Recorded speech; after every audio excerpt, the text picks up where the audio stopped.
Era 1981. A lama escorria pelos barrancos como sangue dos deuses. Serra Pelada, no sul do Pará, fervia em desespero e ganância. Eram mais de 50.000 homens no formigueiro humano que se tornou o maior garimpo a céu aberto do mundo. Todos tinham um sonho, ouro, e todos ignoravam o aviso mais antigo do sertão. Quando a terra geme, é porque vai engolir os homens. Naquela manhã abafada, o céu parecia mais baixo, os galos não cantaram. As pás batiam na terra, os olhos vidrados no chão. Um dos garimpeiros, conhecido como Zé da Pinga, cravou a picareta no barranco da encosta norte, e foi ali que tudo começou. O barulho não foi de ouro, foi de algo se partindo por dentro. A terra tremeu.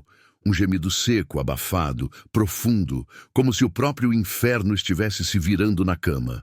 Alguns recuaram. Outros, mais famintos, cavaram com mais força. Então o chão cedeu. A parede de barro, de quase 30 metros de altura, desabou como uma onda grossa, marrom e impiedosa, soterrando mais de 60 homens vivos, com seus sonhos, suas ferramentas e seus gritos engolidos pelo barro. Era uma avalanche de ganância. Em menos de 3 minutos, só restava silêncio. Os que estavam ao redor correram. Outros ficaram paralisados. E o ouro continuava ali, escondido debaixo dos corpos. O deslizamento não fez alarde. Foi surdo, abafado, brutal.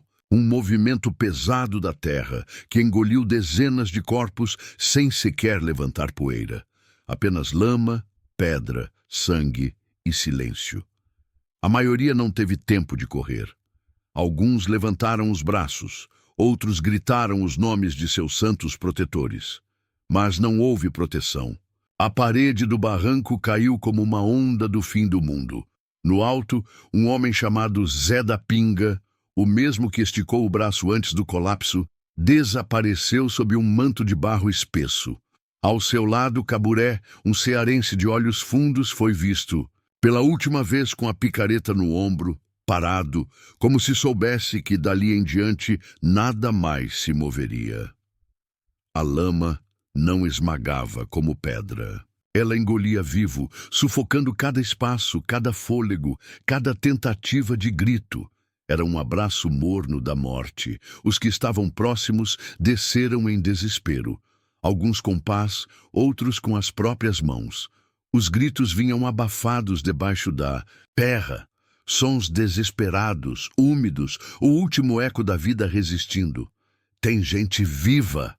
Berrou um garoto de calça rasgada que desceu de joelhos no meio da lama. Os gritos duraram cerca de 4 minutos. Depois, nada. O silêncio voltou, como um manto pesado. Um silêncio que grudava nos ossos. Os garimpeiros que escaparam do deslizamento ficaram parados. Uns choravam, outros tremiam. E havia aqueles que encaravam a encosta desfigurada com olhos vazios, sem conseguir aceitar o que viram, o que ouviram, o que não conseguiram impedir. Padre Lorival, que vivia na região e costumava descer até o garimpo para rezar missa em troca de farinha e feijão, chegou no fim da tarde. Não havia missa, nem orações que pudessem levantar os mortos. Ele ajoelhou-se, enfiou as mãos na lama e chorou. Os corpos, ninguém sabia quantos eram. Alguns diziam 63, outros falavam em quase 100, mas ali ninguém tinha tempo ou coragem para contar. As escavações começaram no mesmo dia, mas com pouca esperança. E com um peso que nenhum ouro do mundo podia aliviar. A culpa. Muitos choravam de raiva, outros de medo. Mas havia aqueles que choravam por dentro, porque sabiam que mesmo com tudo aquilo, o garimpo não ia parar. O ouro continuava debaixo da Eixidoshi, terra, e a terra, faminta, continuava esperando. A noite caiu sobre Serra Pelada como uma lona pesada de luto. O céu era grosso, parado, como se segurasse o choro do mundo. A lama ainda escorria devagar pelas laterais da encosta desfeita, misturada com sangue seco, pedaços de roupas e o brilho sinistro de ferramentas retorcidas, as únicas testemunhas do que tinha sido enterrado ali. Ninguém dormiu em suas redes. Os garimpeiros, cobertos de barro até os olhos, ficaram ao redor do que restava do barranco, que agora mais parecia uma sepultura coletiva aberta, viva, respirando tristeza. Havia velas acesas, fincadas no barro como pequenos postes de fé fraca. Não havia corpos, só o rastro de quem não voltaria. Goré, um homem calado, com os dedos tortos de tanto cavar, sentou-se na beirada da lama e ficou olhando para o nada. Ele perdera 3 amigos ali. Um deles, o velho Cotinha, era quem dividia o fumo com ele no fim do expediente. Goré acendeu um cigarro com os olhos vazios e disse, para ninguém: "Eu vi ele levantar a cabeça antes da lama passar." Silêncio. 2 garotos, um com os pés descalços e o outro com um boné escrito ouro ou nada, passaram a madrugada cavando com pedaços de lata. Um deles encontrou um chapéu coberto de barro. O outro achou um anel. E ficaram em silêncio, sentando ao lado da descoberta, sem saber o que fazer. Muitos dormiram ali mesmo, encostados uns nos outros, com o rosto virado para o buraco, como se esperassem que algo voltasse de lá. Mas nada voltou, nem os mortos, nem os gritos, nem a coragem. Alguns começaram a sussurrar coisas estranhas. Diziam que ouviram batidas debaixo da terra. Diziam que viram vultos na beira da lama. Diziam que aquele deslizamento não foi acidente. Foi o ouro pedindo silêncio, pedindo almas. Padre Lourival voltou antes do amanhecer. Trazia uma cruz feita de madeira molhada. Cravou-a na beirada do barranco no alto, onde o barro começava a secar, e disse em voz baixa: "Aqui não foi só um enterro, foi um aviso." Mas ninguém ouvia bem, ou fingia não ouvir, porque ali, no fundo, todos sabiam o que viria depois. As pás continuariam, cavando. Os corpos seriam esquecidos, e o ouro, ainda ali, enterrado com os homens, continuaria a chamar. Alguns diriam que aquilo foi luto, outros saberiam. Foi apenas uma pausa. Já se passavam 3 dias desde o deslizamento. A lama secava devagar, mas o cheiro da morte continuava, grudado nas narinas. Era o cheiro do barro misturado com suor, com sangue seco, com medo calado. Poucos corpos haviam sido encontrados. A maioria tinha sido engolida pela terra e agora fazia parte dela. E a terra não estava quieta. Na manhã do 4º dia, Zé de Tonha, um garimpeiro magro que carregava um terço pendurado no chapéu, estava recolhendo ferramentas tortas perto do barranco quando ouviu um estalo. Baixo, úmido, como um osso, quebrando embaixo d'água. Ele parou, olhou para o chão. A lama tremeu, quase imperceptível. Assustado, Zé gritou: "Ah! Tá mexendo de novo." Alguns correram, outros ficaram parados, esperando ver se era verdade. Em Serra Pelada, o tempo era medido assim, pelo que se move e pelo que espera. A terra fez outro som, um suspiro longo e grave, como se algo respirasse por baixo do chão. Não era deslizamento, era murmúrio. O tipo de som que parece mais uma mensagem não traduzida, vinda do fundo da terra, do fundo do ouro, do fundo do medo dos homens. Padre Lourival, que agora passava mais tempo no garimpo do que na capela, ajoelhou-se diante da lama e encostou a mão no chão. Sussurrou: "Ainda não acabou." No fim daquele dia, os coordenadores do garimpo, homens engravatados e limpos demais para aquele barro, chegaram numa caminhonete. Desceram devagar, com pastas de couro e sapatos caros. "Tá seguro. Foi só uma ocorrência isolada. O trabalho vai continuar." Ninguém acreditava, mas todo mundo obedeceu, porque obedecer era o que restava a quem tinha fome e medo ao mesmo tempo. E o ouro continuava chamando. Na madrugada do 5º dia, um novo tremor sacudiu a encosta sul. Desta vez, não caiu, mas um jato de barro escorreu, Do alto, como um cuspe da montanha, como um aviso, um grupo de garimpeiros, liderado por um homem chamado Branco de Gó, decidiu parar. Enterrou as ferramentas no chão e jurou que nunca mais cavaria ali.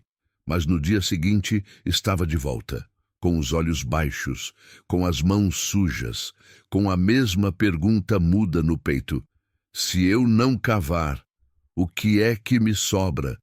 E foi nesse dia que todos souberam: a terra em Serra Pelada fala, mas ninguém escuta até ela gritar com fome de novo.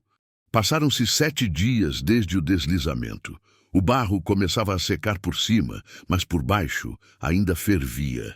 Fervia com o calor da decomposição, da febre, do medo e agora da cobiça.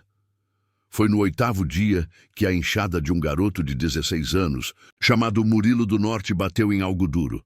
"É pedra!" perguntou, mais para si do que para qualquer um. Rasgou a terra com cuidado. E lá estava, uma lasca de ouro. Bruta, pesada, brilhando como se nunca tivesse visto a tragédia.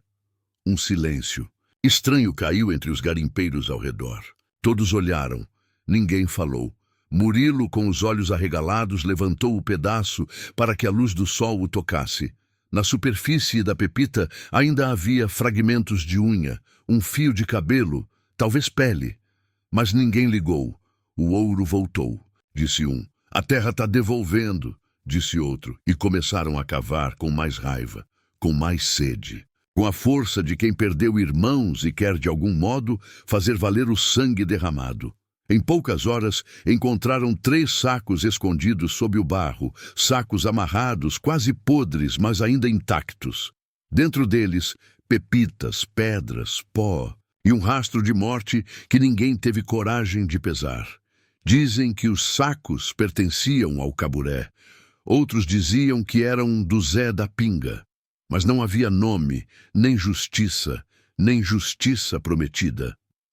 O ouro foi dividido entre os que encontraram, em silêncio, sem rastro.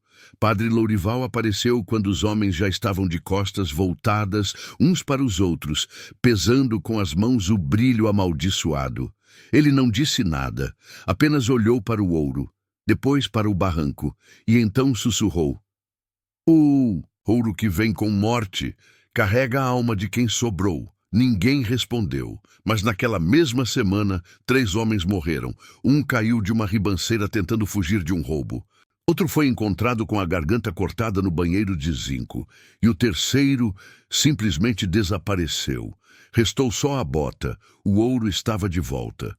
Mas com ele veio a desconfiança, os olhares tortos, o medo do próprio companheiro.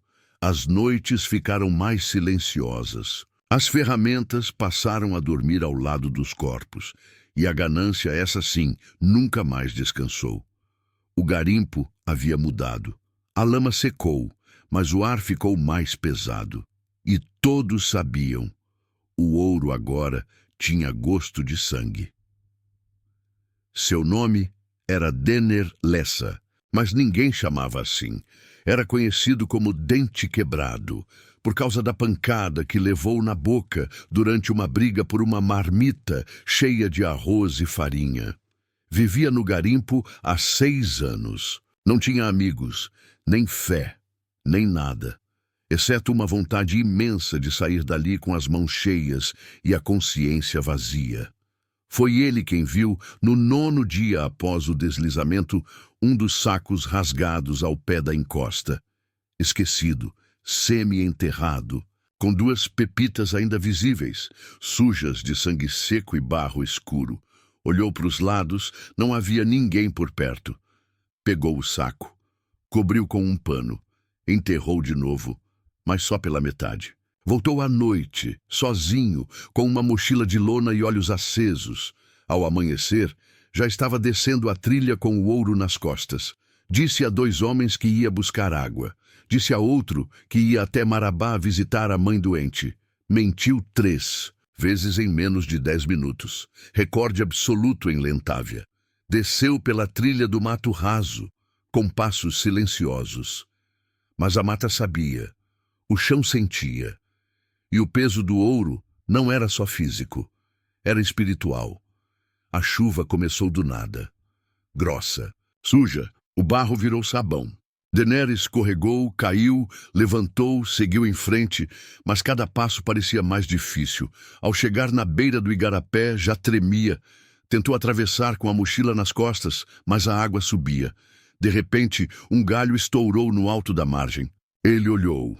Nada, ou talvez algo. Dizem que viu vultos no mato. Dizem que ouviu vozes dos mortos soterrados, sussurrando o próprio nome. Dizem que caiu de propósito, mas o que se sabe é que ele não chegou do outro lado. 2 dias depois, um canoeiro encontrou a mochila boiando. Dentro dela, ouro, barro, um pedaço de couro com a letra D marcada a fogo. O corpo nunca apareceu, mas a notícia correu. O garimpo parou por uma manhã inteira. Padre Lourival caminhou até a encosta, levou uma vela, fincou no barro e disse: "O que é dos mortos? Fica com os mortos." Alguns riram, outros se calaram. Mas nenhum garimpeiro tentou fugir com ouro desde então. Pelo menos, não à luz do dia. Porque em Serra Pelada, a terra vê tudo. E o ouro é o único tesouro que cava sua própria vingança. O garimpo era um mundo de homens. Barro, suor, silêncio, ganância, tudo marcado por mãos grossas e olhares gastos. Mulher ali só entrava por 3 motivos: cozinhar, servir ou sofrer. E naquela manhã cinzenta entraram por esse último 3 mães, vindo de longe. Pé no chão, olho firme, dor calada. Dona Eulina, mãe de Caburé. Maria de Dete, que teve 3 filhos no garimpo e só um voltou.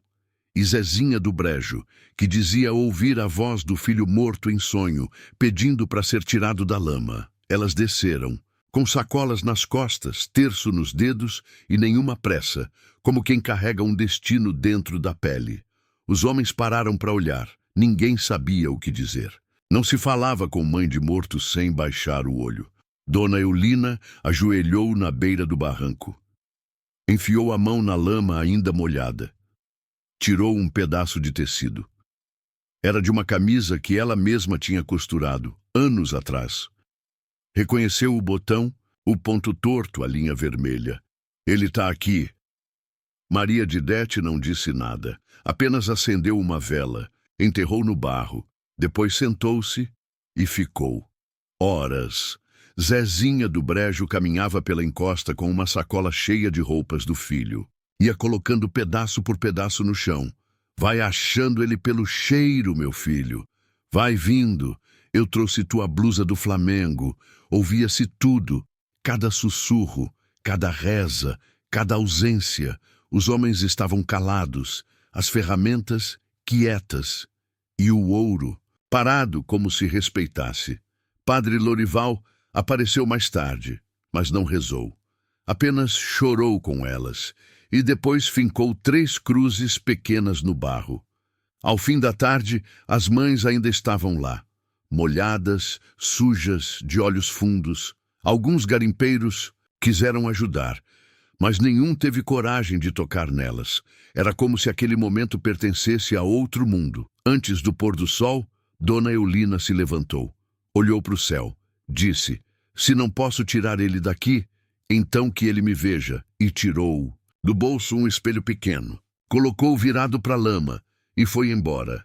Maria de Dete e Zezinha foram atrás. Não levaram ouro, não levaram corpo. Levaram apenas o silêncio da terra e o peso da espera. E o espelho ficou, brilhando fraco na beira do barranco, como um olho que não fecha. A chuva caiu por 2 dias inteiros, grossa, barrenta, silenciosa. Dessas que não vêm com trovão nem vento, mas com intenção. Molhava tudo devagar, encharcava as paredes do garimpo, afundava as redes, inchava o rio e escorria pelo fundo do barranco onde tantos foram enterrados. Na tarde do 3º dia, Murilo do Norte, o mesmo garoto que havia encontrado a primeira pepita após o deslizamento, voltou à encosta com 2 amigos. "Só para ver", disse. Desceram com cuidado. O barro estava liso, morno, e havia se transformado numa espécie de caldo grosso. Os pés afundavam até o tornozelo. A água escorria pela lateral do barranco, formando uma poça funda bem no ponto onde, segundo os boatos, estavam os sacos do Zé da Pinga. Foi ali que viram, pontinhos brilhando na água, como vagalumes que não sabiam morrer. É ouro, Murilo. É ouro, por Deus. Não contaram para ninguém naquele dia. Voltar com a notícia seria perder a vantagem. No dia seguinte, voltaram com pás e baldes de alumínio, mas alguém viu, e no dia seguinte eram 20 homens na beira da mesma poça. Todos com os pés no barro, abaixados, cavando, puxando lama com as mãos nuas, filtrando o barro como quem caça a esperança. O ouro escorria, literalmente. Cada baldada revelava pequenas lascas, grãos, vinos, até pedaços inteiros de pepitas que haviam sido esmagadas no desabamento. Misturadas a isso, pedaços de roupa, ossos pequenos, argolas, crucifixos, e ninguém parava. O que é dos mortos não serve para eles, disse um. Se tá vindo é para alguém pegar, respondeu outro. Padre Lourival chegou como sempre, mas parou antes de descer. Olhou a cena de cima, cruzou os braços e apenas observou. Ouro, antes seco e enterrado, agora nadava. Era como se tivesse esperado a hora certa para voltar. E voltou assim, flutuando, escorrendo, misturado ao que restou dos homens, e com ele voltou o conflito. Homens começaram a brigar por baldadas, mãos sangraram em disputa, facas foram puxadas, grupos começaram a se formar, os que queriam dividir e os que queriam tudo. O garimpo, por um breve momento, ficou à beira de uma guerra, mas ninguém parou, porque o ouro, uma vez que aparece, não desaparece sozinho. E ali, no fundo daquela água escura, ninguém mais enxergava o rosto dos mortos, só o brilho do que sobrou deles. O garimpo não parou. A terra continuava úmida, o ouro continuava escorrendo, e os homens continuavam morrendo. No começo, cada morte era um baque.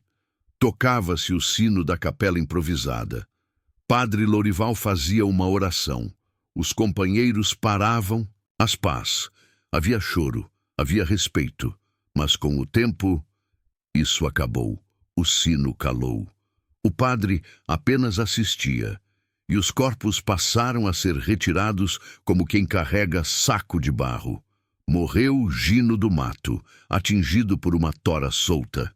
Ninguém soube de onde veio. Seu corpo ficou 3 dias em cima de uma lona, porque ninguém se responsabilizou pelo enterro.